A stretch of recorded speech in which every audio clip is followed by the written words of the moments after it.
Now we'll talk about building and designing programs.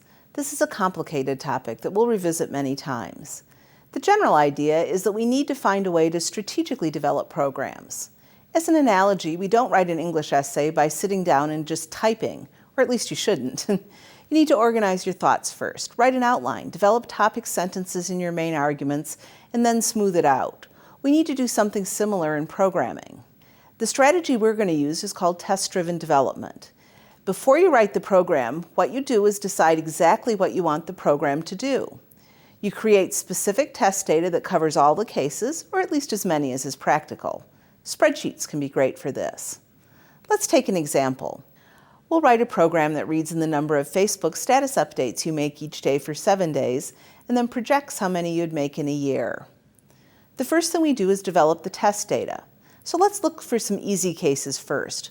We call these boundary cases in programming. For example, if there are no status updates made in 7 days, you'd expect no status updates made in a year. That's an easy case. It's also easy to look at what happens if you make one status update each day. Then you'd expect 365 in a year. Let's look for some more interesting data though. Suppose you made 1 the first day, 2 the second day, 3 the third day, and so on. The average of those numbers is 4, and so you'd make 4 times 365, or 1460 status updates in a year. Let's think about some harder cases now.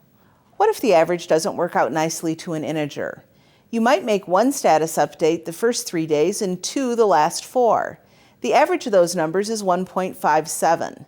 So if we take 1.57 and multiply by 365, we'll get 573.5714. But should we show a decimal? It doesn't really make sense because you can't post half a status update. Could we round? Well, we don't know how to do that yet, so that's not a possibility. We do know how to truncate, so let's do that. We now have a test table of data. You may be starting to see some of the advantages. For example, we've thought about one of the problems we're going to run into when writing the code. That's one of the points of test-driven development. We could add more test cases, and we really should, but this is enough to get us started. Now it's time to design our program. We usually design small programs by writing comments that describe what the code will do. Here are some comments that I would think of.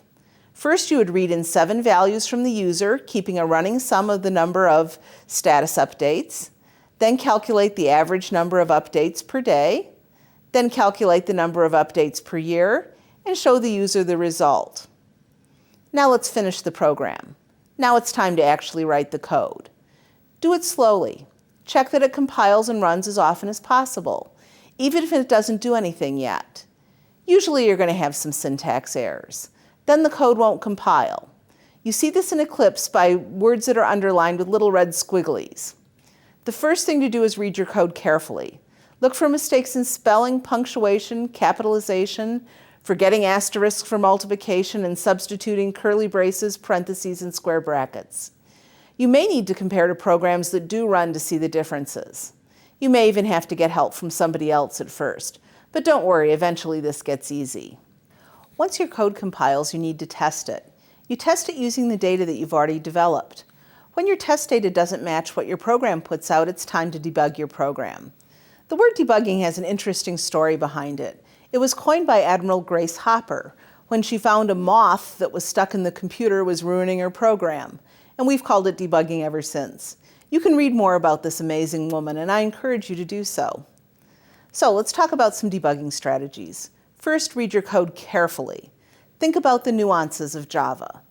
Some common problems you want to consider are repeating loops one too many times or one too few times. This has a special name too. That's called an off-by-1 bug. The likely mistake in this program would be having the while loop repeat 6 or 8 times instead of 7. It's also easy to make mistakes with integer and floating point operations. A likely mistake in this program would be forgetting that integer division truncates the result. So, for example, suppose you have an int called total updates and a double called average updates per day. You could write average updates per day equals total updates divided by 7. This would be incorrect because total updates is an integer and 7 is an integer, so the division is going to truncate. You do have to remember that the test data can be wrong too, but the code is usually the problem, so consider that first. Sometimes you're going to need help with debugging because it is complicated to learn how to do. The most important strategy is to start early. Even great programmers sometimes need help with tricky bugs. For example, I once spent 6 weeks looking for a bug in my program. I had replaced an M with an N. It's a pretty painful 6 weeks.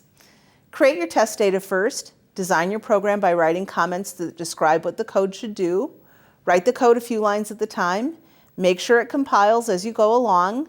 Run your program as soon as possible and as often as possible, and check your test data carefully. That should get you started on writing programs properly.